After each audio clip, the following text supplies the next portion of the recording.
जय हिंद साथियों, स्वागत है एक बार फिर से आप सभी का शिक्षा संकल्प के इस ऑनलाइन यूट्यूब प्लेटफॉर्म पर। कैसे हैं आप सभी दोस्त? आशा करते हैं कि आप लोग बहुत ही अच्छे होंगे, स्वस्थ होंगे। साथियों, आज के इस स्पेशल सेशन में एसएसटी यानी सामाजिक अध्ययन का यूपी टेट एग्जाम के लिए एक बेहतरीन प्रैक्टिस सेट कवर करने वाले हैं। अपनी परीक्षा से पहले इस सेट को आप लोग जरूर लगाएं।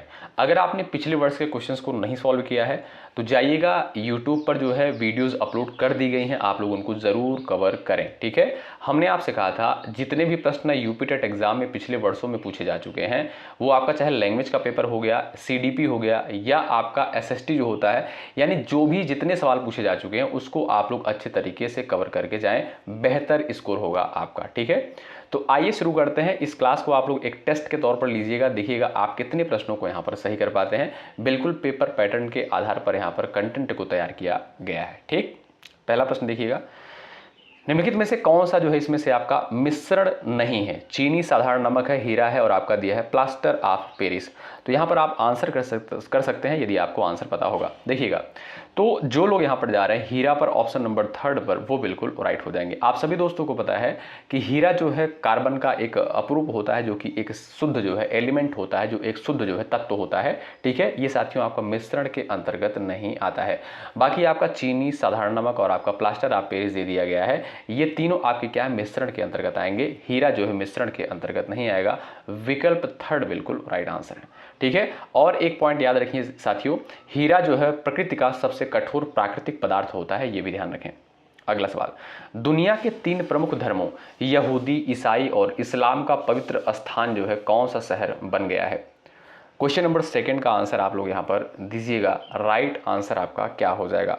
तो आप देखेंगे दोस्तों, वो है आपका यरूशलेम। क्या भाई, अगर आपसे सवाल पूछेगा कि दुनिया के 3 प्रमुख धर्मों यहूदी, ईसाई और आपका इस्लाम का पवित्र स्थान कौन सा शहर है, वो है आपका यरूशलेम। आपका 4th ऑप्शन बिल्कुल राइट आंसर होगा। सवाल अगला है, भारतीय संविधान के अनुसार भारत जो है एक क्या है? फेडरल स्टेट है और आपका दिया है यूनिटरी स्टेट है, यूनियन ऑफ स्टेट्स है, या क्यूसी फेडरल स्टेट है? क्वेश्चन नंबर 3 का आंसर बताएं। अगर आपने पॉलिटी को थोड़ा बहुत पढ़ा होगा, आसानी से इस प्रश्न का आंसर दे पाएंगे। चलिए, यहां पर आपका राइट आंसर क्या हो जाएगा, आप लोग बताएं। भारतीय संविधान के अनुसार आप सभी दोस्तों को पता है भारत एक जो है यूनियन ऑफ स्टेट है। क्या भाई, यूनियन ऑफ स्टेट है। आप जानते होंगे साथियों, भारतीय संविधान के भाग 1 के अनुच्छेद 1 में स्पष्ट रूप से लिखा गया है भारत जो है साथियों एक राज्यों का संघ है। क्या भाई, राज्यों का संघ है। भारत जो है एक राज्यों का संघ है, ये आपका अनुच्छेद 1 में इसका वर्णन किया गया है। ठीक है, तो यहां पर जो लोग 3rd विकल्प पर जा रहे हैं वो बिल्कुल राइट है। सवाल अगला है, कोई भी व्यक्ति लोकसभा का चुनाव लड़ सकता है यदि उसकी आयु कितनी हो? बताइए, 30 वर्ष, 21 वर्ष, 35 वर्ष, 25 ईयर यानी 25 वर्ष। बताइए, यहां पर इस प्रश्न का राइट आंसर आपका क्या हो जाएगा, आप लोग बताएं। साथियों, आप जानते होंगे राज्यसभा का सदस्य बनने के लिए जो न्यूनतम आयु होनी चाहिए वो 30 वर्ष होनी चाहिए, लेकिन साथियों लोकसभा का चुनाव लड़ने के लिए जो कितना आयु होना चाहिए, 25 ईयर यानी 25 वर्ष होना चाहिए। यहाँ पर जो साथी जा रहे हैं ऑप्शन नंबर 4 पर, वो बिल्कुल यहाँ पर क्या है, करेक्ट हो जाएंगे। ठीक है, सवाल अगला है, राज्य सरकार को बर्खास्त किसके द्वारा किया जा सकता है? बताइए, क्वेश्चन नंबर 5 का आंसर आप कर सकते हैं, राज्य सरकार को बर्खास्त किसके द्वारा किया जा सकता है? इस प्रश्न का राइट आंसर आपका क्या है, आप यहां पर बता सकते हो। चलिए, तो आप देखेंगे यहां पर जो लोग जा रहे हैं ऑप्शन नंबर 4 पर, राज्यपाल की सिफारिश पर राष्ट्रपति के द्वारा, वो बिल्कुल यहां पर करेक्ट हो जाएंगे। ठीक है साथियों, आप देखेंगे संविधान के अनुच्छेद 356 में, किसमें? भारतीय संविधान के अनुच्छेद 356 के तहत जो है यदि राज्य का संवैधानिक तंत्र विफल हो जाता है तो राज्यपाल की रिपोर्ट या सिफारिश पर जो है राष्ट्रपति राज्य सरकार को बर्खास्त कर सकते हैं। ठीक है, तो यहां पर आप देखेंगे जो 4th ऑप्शन आपका दिया गया है ये बिल्कुल सही आंसर होगा। सवाल अगला है, निम्नलिखित में से किसकी नियुक्ति भारत के राष्ट्रपति के द्वारा नहीं की जाती है? बताइए। चलिए, यहां पर आपका सही आंसर क्या है, आप लोग आंसर यहां पर दे सकते हो। जो लोग जा रहे हैं ऑप्शन नंबर 4 पर, उपराष्ट्रपति, ऑप्शन नंबर 4 पर, वो बिल्कुल राइट है। उपराष्ट्रपति का चुनाव साथियों संसद के दोनों सदनों लोकसभा और राज्यसभा के सदस्यों से मिलकर बने निर्वाचक मंडल के द्वारा जो है किया जाता है, ठीक है। और राष्ट्रपति द्वारा इनकी नियुक्ति नहीं की जाती, किसकी, उपराष्ट्रपति की। तो विकल्प जो आपका फोर्थ दिया है ये क्या है, बिल्कुल सही आंसर। जो लोग फोर्थ ऑप्शन पर जा रहे हैं बिल्कुल यहाँ पर सही हो जाएंगे। भाई लास्ट में अपना स्कोर आप लोग जरूर बताइएगा। निम्नलिखित में से कौन सा एक कथन यहाँ पर सही है, क्वेश्चन नंबर 7 का यहाँ पर आप लोग आंसर दीजिएगा। ध्यानपूर्वक ऑप्शंस को रीड करें, बड़े बड़े ऑप्शंस यहाँ पर दिए गए हैं, लेकिन क्वेश्चन जो है हल्का है, ठीक है। निम्नलिखित में से कौन सा जो है एक कथन यहाँ पर आपका सही है, केवल राज्यसभा में ही न कि लोकसभा में मनोनीत सदस्य हो सकते हैं। पहला ऑप्शन आपका यहाँ पर दिया है। और सेकंड ऑप्शन आप देखेंगे दोस्तों यहाँ पर दिया है, राज्यसभा में आंग्ल भारतीय समुदाय के 2 सदस्यों को मनोनीत करने का संविधान का प्रावधान है। उसके बाद तीसरा ऑप्शन से यहाँ पर दिया गया है, किसी मनोनीत सदस्य की मंत्री पद के लिए जो है नियुक्ति पर संविधान द्वारा रोक नहीं है। उसके बाद ऑप्शन 4 दिया है, मनोनीत सदस्य राष्ट्रपति तथा उपराष्ट्रपति के चुनाव में मत दे सकता है। तो यहाँ पर आप देखेंगे साथियों, जो आपका जो यहाँ पर थर्ड ऑप्शन दिया है, किसी मनोनीत सदस्य की मंत्री पद के लिए नियुक्ति पर संविधान द्वारा रोक नहीं है। तो यहाँ पर जो साथियों आपका थर्ड ऑप्शन दिया है ये आप लोग ध्यान रखें, ये आपका सही हो जाएगा, ठीक है। यानी किसी मनोनीत सदस्य की मंत्री पद के लिए नियुक्ति पर संविधान द्वारा साथियों कोई रोक नहीं है, ठीक है। और आप ये भी जानते हैं कि राष्ट्रपति जो है राज्यसभा में 12 सदस्यों को मनोनीत करते हैं, जो कला, विज्ञान, साहित्य और समाज सेवा के क्षेत्र में जो है, यानी इन क्षेत्रों से जो संबंधित होते हैं, ठीक है। और एक पॉइंट और आप ध्यान रखिएगा दोस्तों, 104वें संविधान संशोधन के द्वारा, कब, 104वें संविधान संशोधन अधिनियम 2019 के द्वारा जो है लोकसभा में 2 आंग्ल भारतीय सदस्यों के मनोनयन को जो है समाप्त कर दिया गया है, ठीक है। आप जानते हैं पहले जो है 2 आंग्ल भारतीय सदस्यों का मनोनयन किया जाता था लोकसभा में, लेकिन उसके बाद साथियों 104वें संविधान संशोधन अधिनियम 2019 के द्वारा जो है इस प्रावधान को हटा दिया गया है, ठीक है। ध्यान रखें इन सारे पॉइंट्स को। अगला सवाल देखिएगा, अंतर्राष्ट्रीय न्यायालय हेग में स्थित है, हेग किस देश में है? क्वेश्चन नंबर 8 का आंसर आप यहां पर दीजिएगा। सवाल नंबर 8 का राइट आंसर क्या है? जो लोग जा रहे हैं नीदरलैंड ऑप्शन नंबर 2 पर, वो बिल्कुल यहां पर राइट हो जाएंगे, ठीक है। ऑप्शन बी आपका बिल्कुल यहां पर करेक्ट आंसर हो जाएगा, ठीक है। तो साथियों आईसीजे यानी इंटरनेशनल कोर्ट ऑफ जस्टिस यानी आईसीजे की स्थापना जो है 1945 में हुई थी और इसका मुख्यालय जो है द हेग नीदरलैंड में स्थित है, ठीक है। तो विकल्प जो आपका सेकंड दिया है बिल्कुल राइट होगा। अगला सवाल देखिए, संयुक्त राष्ट्र संघ की आम सभा का वार्षिक अधिवेशन किस माह के तीसरे मंगलवार से शुरू होता है? क्वेश्चन नंबर 9 का आंसर बताएं। चलिए इस प्रश्न का राइट आंसर आपका क्या हो जाएगा? सभी दोस्त आंसर कर सकते हैं। जो लोग जा रहे हैं सितंबर यानी सितंबर ऑप्शन नंबर 1 पर, वो बिल्कुल यहां पर राइट हो जाएंगे, ठीक है। साथियों संयुक्त राष्ट्र महासभा का नियमित सत्र हर साल जो है सितंबर महीने के तीसरे मंगलवार से शुरू होता है। विकल्प जो आपका यहां पर ए दिया गया है वो बिल्कुल क्या है? बिल्कुल आपका सही आंसर हो जाएगा, ध्यान रखें। अगला सवाल, भारत के किस शहर को जो है मरुस्थल की राजधानी कहा जाता है? क्वेश्चन नंबर 10 आपके स्क्रीन पर यहां पर दिया गया है, बिल्कुल आप लोग यहां पर आंसर कर सकते हैं। भारत के किस शहर को मरुस्थल की राजधानी कहा जाता था? जयपुर है, अजमेर है, जोधपुर है और आपका दिया जैसलमेर। तो साथियों यहां पर जो आपका फोर्थ ऑप्शन दिया है जैसलमेर, ये आपका बिल्कुल करेक्ट आंसर हो जाएगा। आपको पता होना चाहिए साथियों, राजस्थान के जैसलमेर शहर को जो है थार मरुस्थल के केंद्र में स्थित होने के कारण इसे जो है मरुस्थल की राजधानी कहा जाता है, यानी डेजर्ट कैपिटल कहा जाता है। तो ऑप्शन 4 पर जो लोग यहाँ पर गए हैं वो बिल्कुल राइट हो जाएंगे। अगला सवाल देखें, काराकोरम राजमार्ग किन 2 देशों को जोड़ता है? क्वेश्चन नंबर 11 का आंसर बताइएगा। चलिए फटाफट आंसर देने का प्रयास करें। काराकोरम राजमार्ग जो है किन 2 देशों को जोड़ने का कार्य करता है? पाकिस्तान और चीन पर जो लोग सेकंड ऑप्शन पर यहां पर गए हैं वो बिल्कुल यहां पर राइट हो जाएंगे, ध्यान रखें। अगला सवाल, निम्नलिखित में से कौन जो है दमन और दीव को अलग करता है? क्वेश्चन नंबर 12 आपके स्क्रीन पर दिया गया है, इसका आंसर आप लोग बताइए। चलिए भाई सभी लोग प्रयास करिएगा आंसर देने के लिए। तो आप देखेंगे जो यहाँ पर जो लोग जा रहे हैं खंबात की खाड़ी ऑप्शन नंबर 2 पर, वो बिल्कुल राइट है। दोस्तों गुजरात के तट पर जो है स्थित खंबात की खाड़ी दमन और दीव को भौगोलिक रूप से जो है एक दूसरे से अलग करती है, ध्यान रखिएगा। तो विकल्प जो आपका सेकंड दिया गया है ये क्या है? ये बिल्कुल आपका सही उत्तर हो जाएगा। सवाल अगला है, भारत के किस राज्य को मसालों का बागान या मसालों का बगीचा कहा जाता है? केरल है, कर्नाटक है, गुजरात है और आपका दिया है महाराष्ट्र। ये आपके सामने क्वेश्चन नंबर 13 दिया है, इसका आंसर आप बता सकते हैं, इंपॉर्टेंट है परीक्षा के दृष्टिकोण से। तो दोस्तों आप देखेंगे जो केरल है, केरल प्राचीन काल से ही काली मिर्च, इलायची, लौंग और दालचीनी जैसे उच्च गुणवत्ता वाले मसालों के उत्पादन के लिए विश्व प्रसिद्ध है, इसलिए इसे जो है मसालों का बागान या मसालों का बगीचा कहा जाता है। तो यहाँ पर जो साथी जा रहे हैं ऑप्शन नंबर फर्स्ट पर, वो बिल्कुल यहाँ पर क्या हो जाएंगे, सही हो जाएंगे, ध्यान रखिएगा, महत्वपूर्ण है। अगला सवाल देखें, पूर्ण साक्षरता प्राप्त करने वाला जो है भारत का पहला संघ शासित प्रदेश जो है कौन सा है, क्वेश्चन नंबर 14 दिया है, इसका आंसर आप लोग बताएं। चलिए, पूर्ण साक्षरता प्राप्त करने वाला भारत का पहला संघ शासित प्रदेश जो है आपका कौन सा है, इस प्रश्न का आंसर यहाँ पर आप लोग दे सकते हो। जो साथी जा रहे हैं लक्षद्वीप पर, ऑप्शन नंबर 3 पर जा रहे हैं, वो बिल्कुल राइट हो जाएंगे। ठीक है भाई। दोस्तों आप देखेंगे भारत के केंद्र शासित प्रदेशों में जो है लक्षद्वीप ने सबसे पहले 100% या उच्चतम साक्षरता दर का स्तर जो है हासिल किया है। ठीक है, तो ऑप्शन नंबर 3 पर जो लोग जा रहे हैं वो बिल्कुल राइट हैं। अगर आप देखेंगे साथियों 2011 की जनगणना के अनुसार तो यहाँ की साक्षरता दर कितनी है, 91.85% है। कितना, 91.85% है। ठीक है, तो ऑप्शन नंबर 3 पर जो लोग यहाँ पर जा रहे हैं वो बिल्कुल राइट हो जाएंगे, ध्यान रखें आप लोग। ठीक है, अगला सवाल देखिए, ये रहा, भारत के सर्वोच्च नागरिक सम्मान भारत रत्न से सम्मानित होने वाला पहला विदेशी जो है कौन है, क्वेश्चन नंबर 15 आपके स्क्रीन पर आपका दिया गया है, आंसर आप लोग दे दीजिएगा। यहां पर जो लोग जा रहे हैं ऑप्शन नंबर 4 पर, खान अब्दुल गफ्फार खान, ऑप्शन नंबर 4 पर जा रहे हैं, वो बिल्कुल राइट हो जाएंगे। ठीक है दोस्तों, फ्रंटियर गांधी या सीमांत गांधी के नाम से जो है प्रसिद्ध खान अब्दुल गफ्फार खान को जो है वर्ष 1987 में जो है भारत रत्न से सम्मानित किया गया था। वह साथियों यह सम्मान पाने वाले पहले गैर भारतीय थे। ठीक है, तो विकल्प यहां पर जो लोग जा रहे हैं ऑप्शन नंबर 4 पर, वो बिल्कुल करेक्ट। अगला सवाल देखिए, क्वेश्चन नंबर नेक्स्ट है, भारत में जो है राष्ट्रीय संवत के रूप में जो है किस संवत को मान्यता प्रदान की गई है, क्वेश्चन नंबर आपके सामने 16 दिया है, इसका आंसर आप लोग बताएं।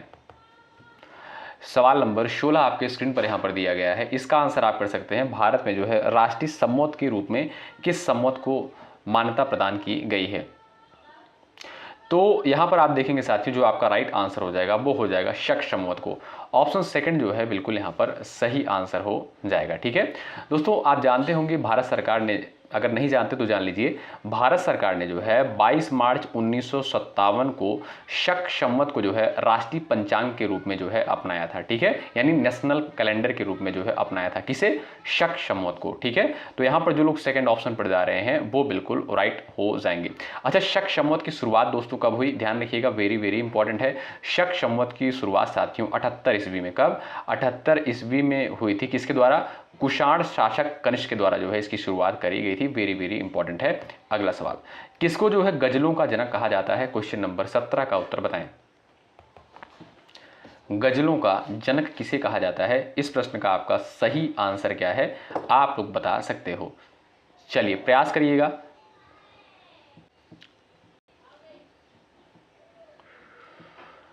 यहां पर आपका जो राइट आंसर है दोस्तों वो क्या है भाई, बिल्कुल राइट आंसर हो जाएगा आपका अमीर खुसरो। ठीक है, सेकंड ऑप्शन बिल्कुल राइट हो जाएगा। और इन्हीं साथियों अमीर खुसरो को जो है तोता ए हिंद भी कहा जाता है। ठीक है, या भारत का तोता या तोता ए हिंद के रूप में किसे जाना जाता है, ये भी सवाल एग्जाम के लिए महत्वपूर्ण है, तो आप बताएंगे अमीर खुसरो को। सेकंड ऑप्शन जो है बिल्कुल क्या है, सही आंसर हो जाएगा। अगला सवाल, बिहू किस राज्य का मुख्य पर्व होता है, क्वेश्चन नंबर आपके सामने यहाँ पर 18 दिया है, इसका आंसर आप लोग बता सकते हो। बिहू किस राज्य का मुख्य पर्व होता है, सवाल नंबर 18 आपके स्क्रीन पर दिया गया है, आप देखेंगे असम पर जो लोग यहाँ पर जा रहे हैं वो बिल्कुल राइट हो जाएंगे। ठीक है भाई साथियों, बिहू असम का सबसे महत्वपूर्ण सांस्कृतिक त्यौहार और लोक नृत्य है जो वर्ष में जो है 3 बार फसल चक्र के अनुसार जो है मनाया जाता है। ठीक, सवाल नंबर अगला है, 3 बीघा जमीन किससे संबंधित है, क्वेश्चन नंबर 19 का उत्तर बताएं। 3 बीघा जमीन जो है ये आपका सवाल यहाँ पर पूछा है, ये आपका किससे संबंधित है, सही आंसर क्या हो जाएगा, पश्चिम बंगाल से संबंधित है, ऑप्शन नंबर 4 आपका बिल्कुल करेक्ट आंसर हो जाएगा। ठीक है, आगे बढ़ें, क्वेश्चन नंबर नेक्स्ट स्क्रीन पर दिया गया आपके सामने ये रहा, आप लोग बताएं। यहाँ पर अगला सवाल है, गोल्डन गर्ल किस महिला की आत्मकथा है, बताएं। गोल्डन गर्ल किस महिला की आत्मकथा है, तो ये साथियों आप देखेंगे पीटी उषा का, किसका, पीटी उषा का।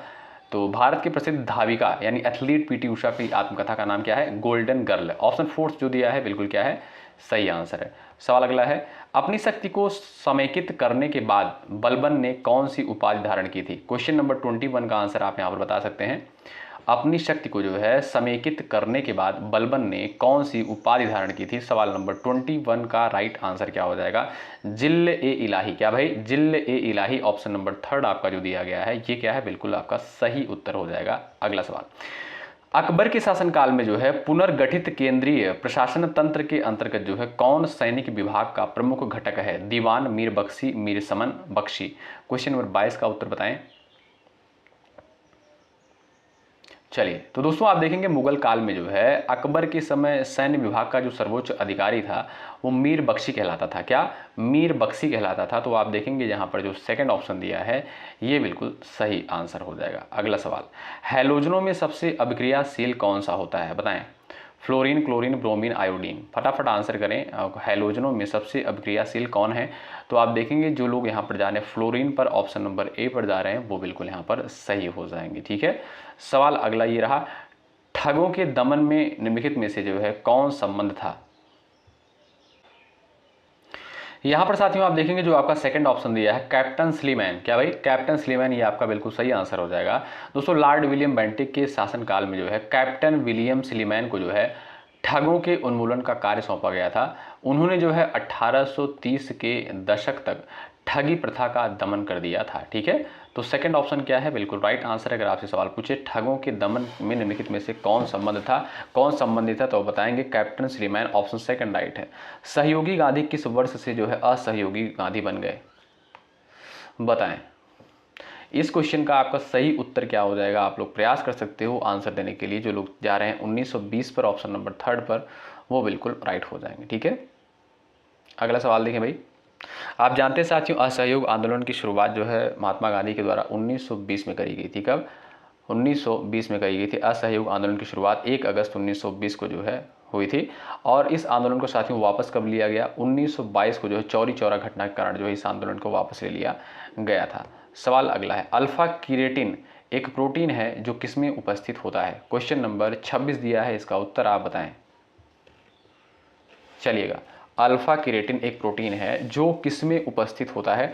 26 का आपका सही आंसर यहाँ पर क्या हो जाएगा भाई? जो लोग बता रहे हैं त्वचा पर जा रहे हैं, ऑप्शन सेकंड पर जा रहे हैं, वो बिल्कुल राइट हो जाएंगे। ठीक है। ऑप्शन सेकंड पर जो साथी यहाँ पर गए हैं वो बिल्कुल करेक्ट हो जाएंगे। ठीक है। अगला सवाल ये रहा, निम्नलिखित में से किस एक का अधिकतम ईंधन माना होता है? बताइएगा। निम्नलिखित में से किस एक का अधिकतम ईंधन मान होता है? क्वेश्चन नंबर 27 का उत्तर बताएं। चलिएगा दोस्तों, आप देखेंगे जो हाइड्रोजन का कैलोरी मान जो है सभी ईंधनों में सबसे अधिक होता है, जिसके कारण जो है यह सबसे उत्तम और स्वच्छ ईंधन माना जाता है। तो आपका जो लोग यहाँ पर जा रहे हैं हाइड्रोजन पर, विकल्प आपका ए पर जा रहे हैं, वो क्या है? वो बिल्कुल राइट हो जाएंगे। अगला सवाल, निम्नलिखित युग्मों में से जो है कौन सा एक सही सुमेलित है? क्वेश्चन नंबर 28 का उत्तर आप यहाँ पर बताइएगा। निम्नलिखित युग्मों में से कौन सा जो है एक सही सुमेलित है? 28 का आपका सही उत्तर क्या हो जाएगा? जो लोग जा रहे हैं ऑप्शन नंबर 4 पर, सुंदरी पश्चिम बंगाल पर, वो बिल्कुल यहाँ पर करेक्ट हो जाएंगे। ऑप्शन 4 आपका साथियों यहाँ पर बिल्कुल सही आंसर हो जाएगा। ठीक है। सवाल अगला ये रहा, किसकी खेती जो है प्रतिरोपण विधि से की जाती है? बताएं। 29 का आंसर कर सकते हैं। किसकी खेती प्रतिरोपण विधि से की जाती है? सवाल नंबर 29 का जो आपका यहाँ पर सही आंसर हो जाएगा वो हो जाएगा साथियों आपका प्याज। क्या? विकल्प जो आपका थर्ड दिया है वो बिल्कुल यहाँ पर करेक्ट आंसर हो जाएगा। ठीक है। तो यहाँ पर जो लोग थर्ड विकल्प पर जा रहे हैं वो बिल्कुल राइट हो जाएंगे। सवाल अगला है ये रहा, अंडमान और निकोबार द्वीपों की आदिवासी जनसंख्या किस जाति की होती है? बताएं। क्वेश्चन नंबर 30 का सही आंसर आपका क्या है? तो जो लोग यहाँ पर बता रहे हैं भाई ऑप्शन नंबर 4 पर जा रहे हैं, निग्रेसम, ऑप्शन नंबर 4 पर, वो बिल्कुल राइट हो जाएंगे। ठीक है। ऑप्शन नंबर 4 आपका बिल्कुल सही उत्तर हो जाएगा। अगला सवाल ये रहा, निम्नलिखित नृत्यों में से जो है किस एक में एकल नृत्य होता है? भरतनाट्यम है, कुचिपुड़ी है, मोहिनीअट्टम है, और आपका दिया है ओडिसी। बताएं। दोस्तों भरतनाट्यम की बात करें, ये आपका कहाँ का? ये आपका साथियों तमिलनाडु का। कुचिपुड़ी कहाँ का? ये आपका आंध्र प्रदेश का। मोहिनीअट्टम आप जानते होंगे भाई, मोहिनीअट्टम आप सभी को पता होना चाहिए, ये कहाँ का है दोस्तों? ये आपका क्या है भाई, बता सकते हो? चलो बताओ। ये आप देखेंगे साथियों, ये आपका कहाँ का है? केरल का है। ठीक है। और ओडिसी कहाँ का है? उड़ीसा का। ठीक है। तो आप देखेंगे यहाँ पर जो थर्ड ऑप्शन दिया वो बिल्कुल राइट आंसर हो जाएगा। यानी निम्नलिखित नृत्यों में से किस एक में एकल नृत्य होता है? वो है साथियों आपका क्या? मोहिनीअट्टम है। ऑप्शन जो थर्ड दिया है बिल्कुल क्या है? सही आंसर हो जाएगा। अगला सवाल देखें, निम्नलिखित में से कौन सा एक तारा जो है पृथ्वी के सर्वाधिक नजदीक है? क्वेश्चन नंबर 32 का उत्तर बताएं। सवाल नंबर 32 का राइट आंसर क्या हो जाएगा? सन यानी सूर्य। ऑप्शन बी जो है ये क्या है?